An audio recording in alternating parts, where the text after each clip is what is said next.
Welcome aboard, everyone! As we enter the final stretch of our presentation and prepare to land this plane, let's take a quick moment to recap our key findings before we dive into the strategic recommendations for Alaska in the U.S. airline industry. Let's start with Porter's 5 forces. The threat of potential entry is moderate due to low capital requirements and investor interest, but limited by strong regulations, airport constraints, thin margins, and aggressive incumbents. The threat of substitutes is high because ground transportation is widely available, cheaper, and easy to switch to, even if air travel is faster for long distances.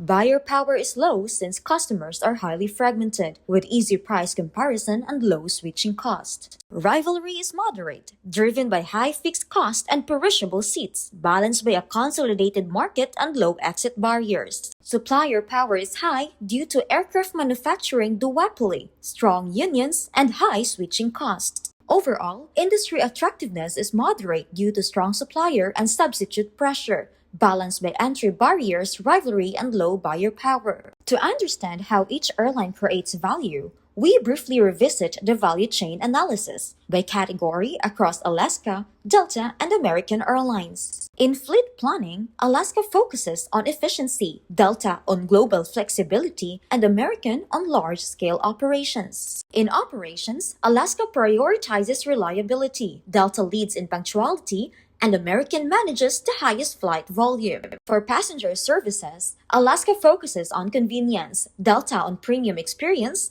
and American on broad cabin options. In marketing, Alaska builds loyalty through Atmos rewards, Delta through SkyMiles and alliances, and American through Advantage and oneworld. After-sales services are similar, more structured compensation systems. On support activities for firm infrastructure, Alaska emphasizes governance, Delta risk and cybersecurity, and American executive oversight and security monitoring. In human resource management, Alaska relies on performance-based incentives. Delta highlights its people-first culture, and American manages a large unionized workforce. For technology development, Alaska invests in AI and connectivity, Delta in AI and sustainability, while American in digital systems and fuel partnerships. Lastly, in procurement, Alaska relies on external vendors. Delta strengthens control through fuel integration, and American depends on broad supplier and regional partnerships. After the value chain, we now examine the resources and capabilities behind each airline's position. Starting with Alaska, the strongest results is the Amazon A330 freighter and cargo contract, which provides a temporary advantage because it is valuable and relatively rare. Atmos rewards, direct digital sales, operating technology, and safety culture are important foundations, but competitors can imitate them, so they mainly support parity. To benchmark Alaska, Delta shows what a more durable advantage looks like. TechOps stands out because its third-party maintenance capability is valuable, rare, difficult to copy, and well-supported. The refinery offers temporary fuel protection, while SkyMiles and service culture remain valuable but mostly comparable across major airlines. Finally, American Airlines demonstrates the power of scale, but also its limits. Its hub network, advantage card ecosystem, one-world relationships, premium products, lounges, and digital experience are all valuable. However, because other major carriers offer similar resources,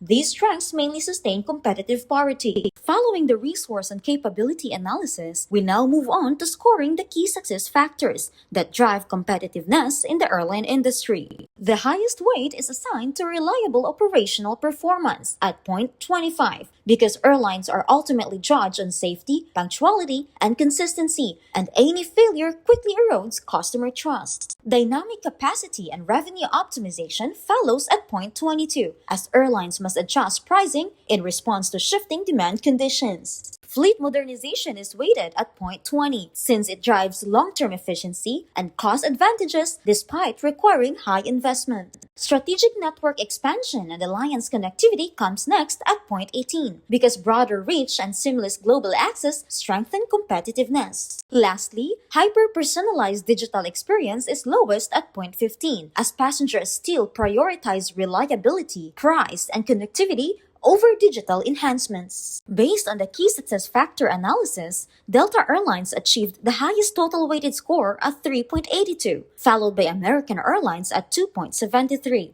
While Alaska Airlines received a total of 2.45. Delta scored 4 for leading on-time performance and operational efficiency, while Alaska scored 3 for strong but slightly lower reliability. Delta scored 4 in dynamic capacity planning due to its efficient fleet utilization, premium cabin configurations, and advanced route optimization, while Alaska scored 2 due to its smaller network scale and more limited capacity optimization systems. For fleet modernization, Delta takes the top spot with a 4, leasing advanced long-haul aircraft and investing in electric air taxis with Joby Aviation. For strategic network expansion, American Airlines claims the highest score of 4, capitalizing on massive transatlantic and trans-Pacific joint business alliances.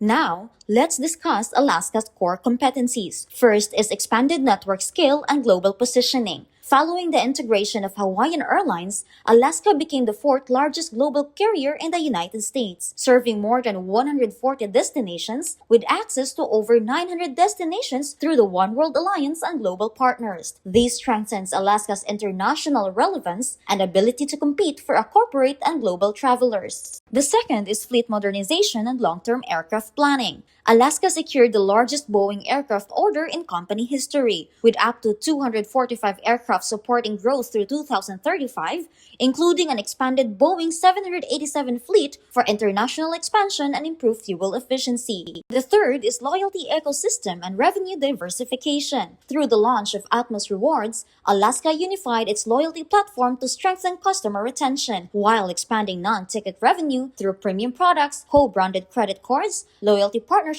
and cargo operations. After evaluating internal capabilities, we now consolidate the major findings into the SWOT analysis. Starting with the internal advantages, Alaska's strengths are centered on growth capacity, integration progress, financial flexibility, and governance. Its aircraft order book supports long-term expansion, while Hawaiian integration and Atmos Rewards strengthen scale and customer loyalty. These resources give Alaska a stronger platform for disciplined growth. Although Alaska has strong strategic momentum, several internal challenges remain. Profitability is still sensitive to economic pressure. Leverage is above the long-term target. Technology outages affected operations, and Hawaiian integration is not fully complete. These weaknesses show that execution is just as important as expansion. Looking outward, Alaska has several opportunities to improve its position. Premium international travel from Seattle, loyalty growth through Atmos Rewards, selective market expansion, and sustainability-driven efficiency can all support future performance. These opportunities allow Alaska to grow revenue quality, not only passenger volume. On the risk side, Alaska faces external pressures that are largely outside its control. Aircraft delivery delays, fuel volatility, intense competition,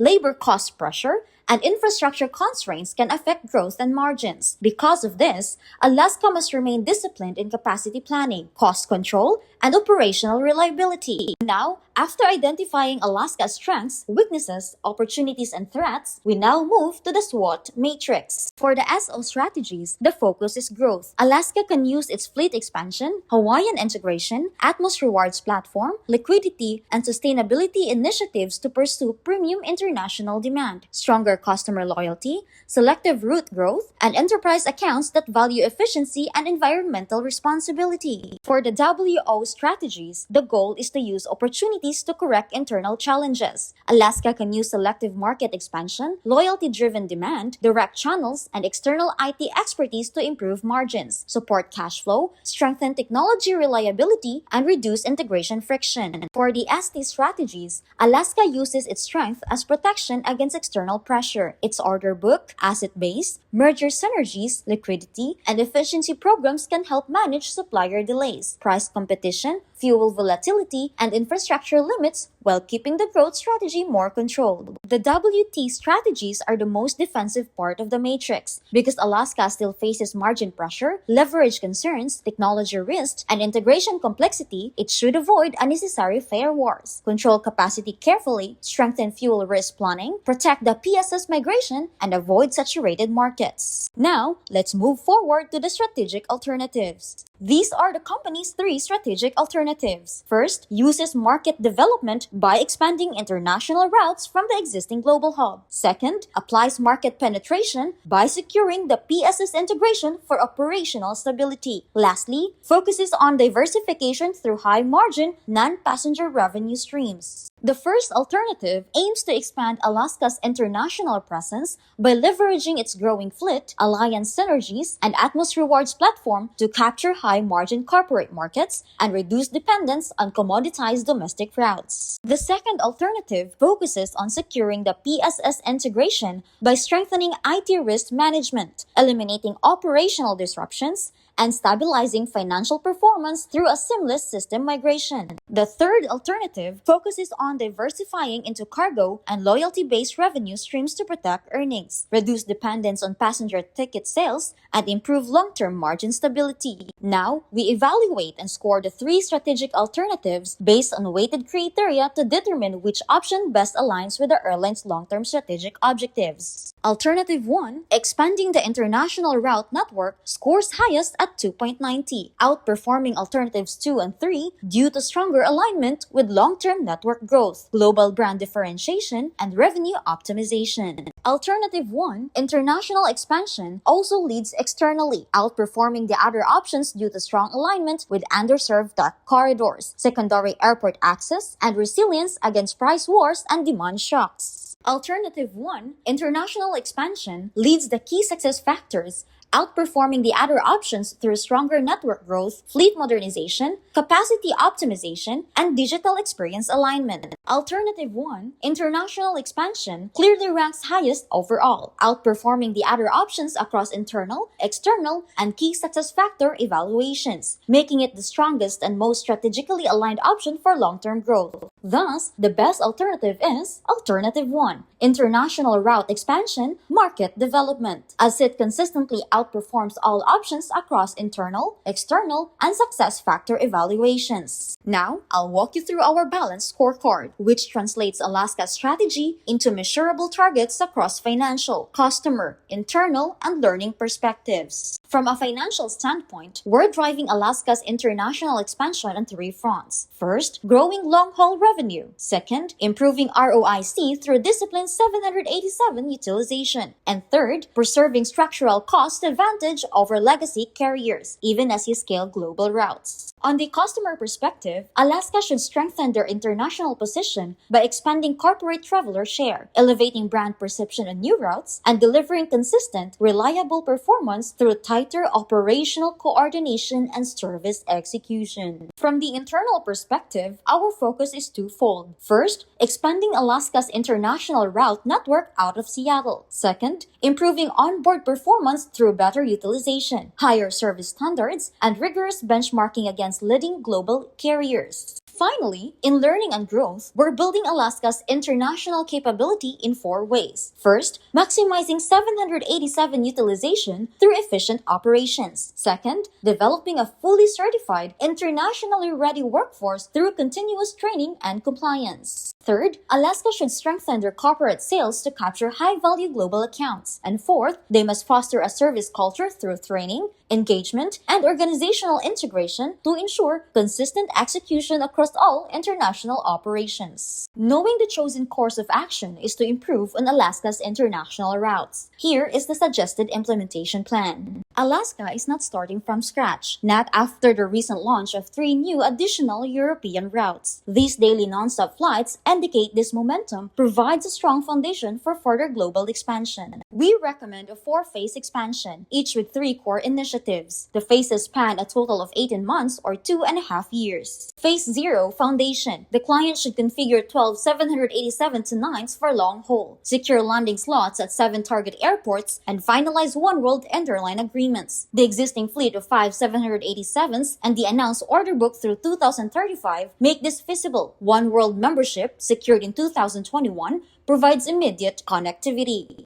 Phase 1, Launch European hubs. We recommend opening daily Seattle-Paris and Seattle-Frankfurt, securing 25 corporate volume contracts, and deploying dynamic pricing to undercut Delta and Lufthansa by 10 to 15% on business class. The client's lean cost structure and the 787-9's 25% fuel efficiency advantage support this approach. Phase 2. Scale Asia-Pacific Tech Corridors. We recommend launching the first ever non-stop Seattle-Singapore plus service to Ho Chi Minh City and Bengaluru. These are underserved markets with no direct competition. The client's existing cargo operations, proven on Tokyo and Seoul routes, can help underwrite these new services. Phase 3. Defend with European Depth. Finally, we recommend adding seasonal Madrid and year-round Munich, implementing an on-time performance guarantee, and establishing a margin council to exit underperforming routes. The client's current 92% on-time rate supports this reliability pledge. On to the financial projection, there is an estimated total cost of $36 million over the course of 18 months. First, Phase 0 requires $10 million for fleet reconfiguration and slot acquisition. Phase 1 requires around $10 million for the European hub launches. Phase 2 requires $8.5 million for the Asia-Pacific routes. Phase 3 required $2.5 million for Madrid and Munich. There is also a $5 million contingency budget in the case of delays or issues. In summary, with 17 firms, 787s, One World partnerships, and the recent success of the 2026 European routes, Alaska Airlines can execute this global expansion profitably and manage to stand firm as a new global airline competitor.